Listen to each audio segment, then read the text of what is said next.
LTM कर दिया है, तो दोनों में बहुत अंतर है। जो मेरा टॉपिक है अधिगम और शिक्षण सामग्री के द्वारा प्रभावी शिक्षण। प्रभावी शिक्षण हम एलटीएम के तरीके से किस प्रकार से करेंगे, इस टॉपिक पर मैं बात करूंगी।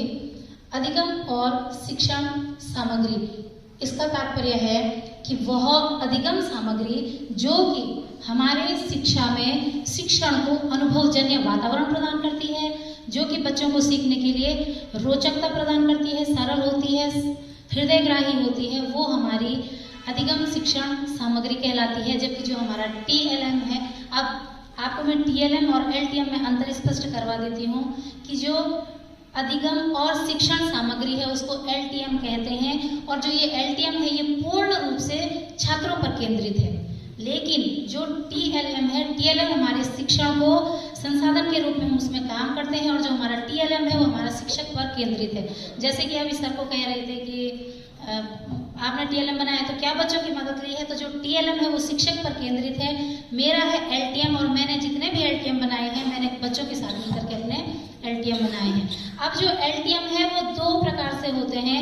एक होता है निर्माण के आधार पर स्वयं के द्वारा रचित एलटीएम, और एक होता है मार्केट द्वारा खरीदा हुआ। तो जैसे वहां पर आपको दिखाई दे रहा होगा, मेरा जो ये टीएलएम ऊपर वाला है वो स्वयं के द्वारा बनाया गया, आपके सामने रखा हुआ है। जो दूसरा है वो है मार्केट द्वारा खरीदा हुआ। तो हम दोनों से प्रभावी शिक्षण कर सकते हैं। अब है कि प्रभावी शिक्षण क्या है। प्रभावी शिक्षण वह शिक्षण है जो कि हमारे शिक्षा के उद्देश्यों की पूर्ति कर सके। अब बच्चा क्या पढ़ रहा है उसकी भी दो अपेक्षाएं हैं, एक है सामाजिक और एक वास्तविक। सामाजिक जो अपेक्षाएं हैं, सामाजिक अपेक्षाएं हैं कि अच्छे अंक प्राप्त करना, रटने पर बल देना, मान है, प्रतिष्ठा है। अब बच्चे उस तरफ चले गए हैं। लेकिन जो प्रभावी शिक्षण है उसके द्वारा है कि बच्चे का जो ज्ञान है उसका स्थायीकरण हो सके, बच्चे का जो ज्ञान है उसका सुदृढ़ीकरण हो सके, और उस ज्ञान को अपने व्यवहार में उसका प्रयोग कर सके। ये हमारा प्रभावी शिक्षण है। एलटीएम की जो प्रक्रिया है हमारी, एलटीएम निर्माण की प्रक्रिया है कि हम क्या कर लेते हैं कि कोई गतिविधि को गढ़ लेते हैं। मतलब हमने कोई गतिविधि बना ली है, और उस गतिविधि को दिमाग में बनाने के बाद उस पर हम एलटीएम को तैयार करते हैं। उसमें हम क्या करते हैं कि बच्चा उस चीज को छू सके, उस चीज को देख सके, तो वो हमारा एलटीएम की प्रक्रिया है। एलटीएम की जो प्रक्रिया है वो चरणबद्ध तरीके से चलती है। चरणबद्ध तरीका उसमें ऐसा है कि सबसे पहले हम प्रकरण का निर्माण कर लेते हैं, उसके बाद हम एलटीएम का चयन करते हैं, उसके बाद एलटीएम बनाने के लिए जो सामग्री है उसको तैयार करते हैं। उसके बाद हम वो करते हैं कि किस दिन हमने एलटीएम को बनाना है, और फिर हमारी जो एलटीएम की प्रक्रिया है वो चलती है, और अंत में हम उसको गतिविधि के साथ जोड़ लेते हैं। अब जो हमने पहले हमारा जो प्रकरण का चयन है, अब हमारा जो प्रकरण का चयन है वो हमारी कक्षा के अनुसार होगा। माना कक्षा 1 का बच्चा है तो उसको किस विषय पर मुझे एलटीएम को तैयार करना है, उस पर हम एलटीएम सोच लेते हैं कि प्रकरण हमारा क्या है, वो सोचेंगे।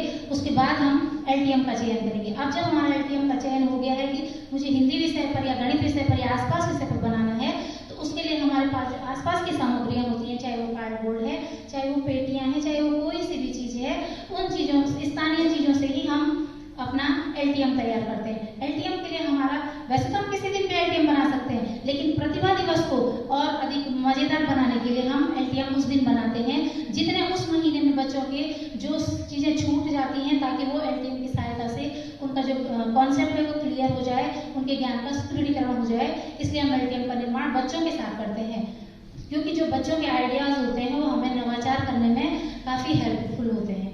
अब हमारा एलटीएम का जब चयन हो जाता है उसके बाद हम बच्चों के साथ मिलकर के एलटीएम का निर्माण करते हैं, एलटीएम को हम प्रभावी बनाते हैं। अब हमारे विद्यालय में जो है वो प्रतिभा दिवस के दिन होता है। अब हम क्या करते हैं कि एलटीएम तैयार करना है हमको। एलटीएम को हमें वर्किंग करना है या नॉन वर्किंग करना है। अगर मैं आपके सामने हूँ तो मैं एक वर्किंग मॉडल के रूप में आपके सामने चल रही हूँ। कोई भी जो टीचर है वो एक वर्किंग एलटीएम का काम करता है, क्योंकि वो श्रव्य भी है, वो दृश्य भी है, वो दोनों के दोनों चीजें एक साथ कर रहा है।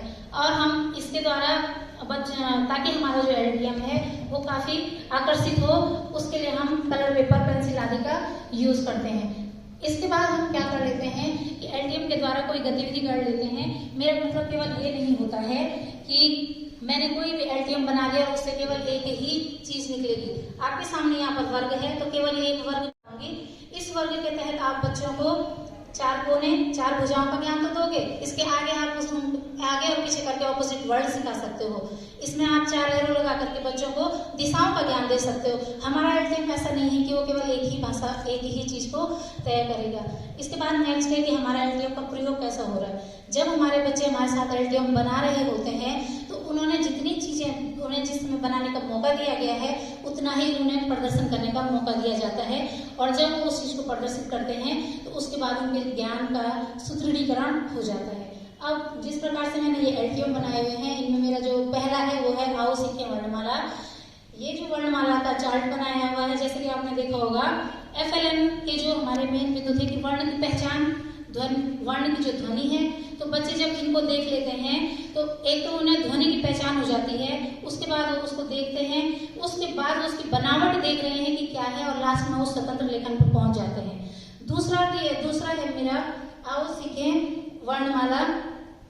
आओ शब्द बनाए, दूसरा है ये आओ शब्द बनाए वाला जो TLM है, इस TLM के माध्यम से इसमें कुछ फ्लैश कार्ड भी हैं और इसके द्वारा बच्चे 2 अक्षर 3 अक्षर 4 अक्षर आ की मात्रा के शब्दों को सीखते हैं। और अब हमारे बच्चे इनके लिए चार्ट तैयार किए गए हैं, वो चार्ट से 2 अक्षर 3 अक्षर 4 अक्षरों को इसमें बनाते हैं, और अब वो इतने आगे बढ़ चुके हैं कि वो खुद शब्दों की अंताक्षरी कर पा रहे हैं।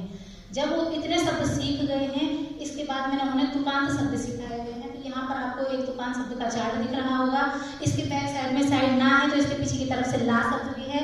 इन तुकांत शब्दों का फायदा मुझे ये हुआ कि बच्चों ने इन तुकांत शब्दों से कविताओं में तुकांत शब्द ढूंढे, और उन तुकांत शब्दों के बाद जो है बच्चे स्वयं की कविताएं बनाते हैं। और अब हमारे बच्चों को मतलब जो वो अपनी स्वरचित कविताएं बनाते हैं, उन्हें वो 2 मिनट के अंदर कोई सी भी कविता वो तैयार कर लेते हैं। इसका मुझे ये फायदा हुआ।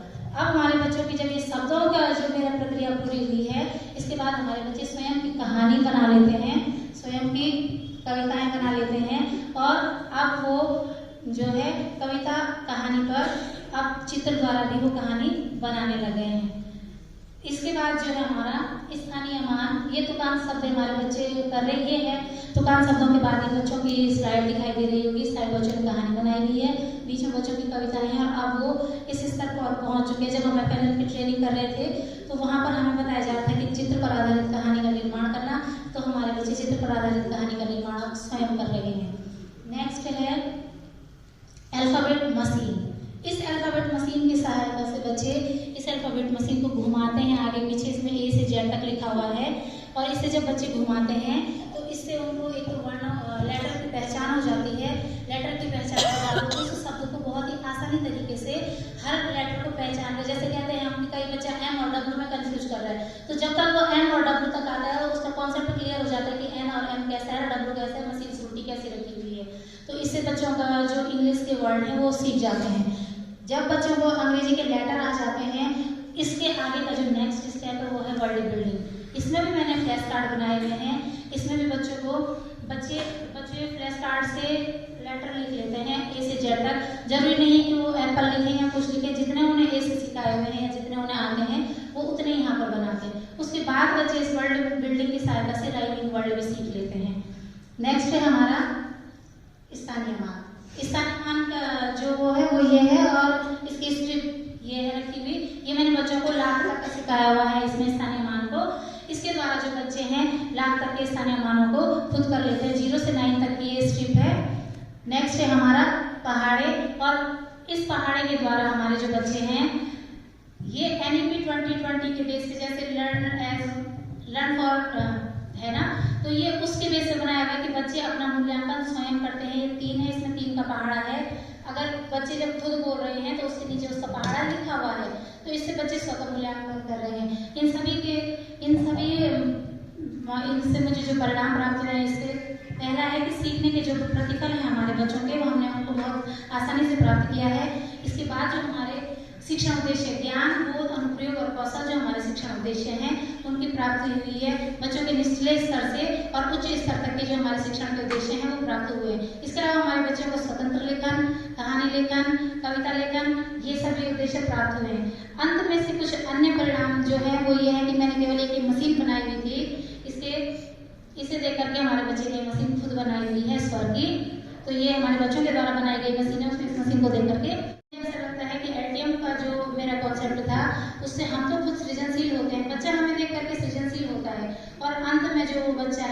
वो जब खुद की गतिविधियां हमारे साथ बनाता है तो वह उस ज्ञान को काफ़ी लंबे समय तक जीवंत रखता है। तो मुझे लगता है कि RTM की सहायता से प्रभावी शिक्षण की ओर एक कदम बढ़ाया जा सकता है। धन्यवाद। धन्यवाद।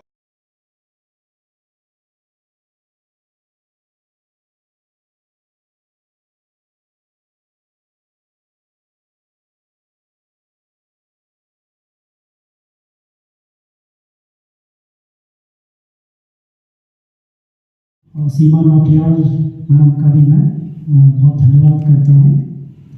अच्छा लगता है जब क्योंकि हम इत्तेफाक से हम यहाँ संस्थान में हैं और इन लोगों ने यहाँ से प्रशिक्षण प्राप्त किया है, काफ़ी अच्छा लगता है। कई बार मीडिया में, सोशल मीडिया में खास तौर से चलता है कि डाइट कर क्या रहा है, तो मन में उठता है कि मैं इनको जरा अपने जो ये यहाँ से टीचर निकले हैं उनसे मिलवाऊँ कि हम कर क्या रहे हैं। बहुत शानदार आपने काम किया हुआ है।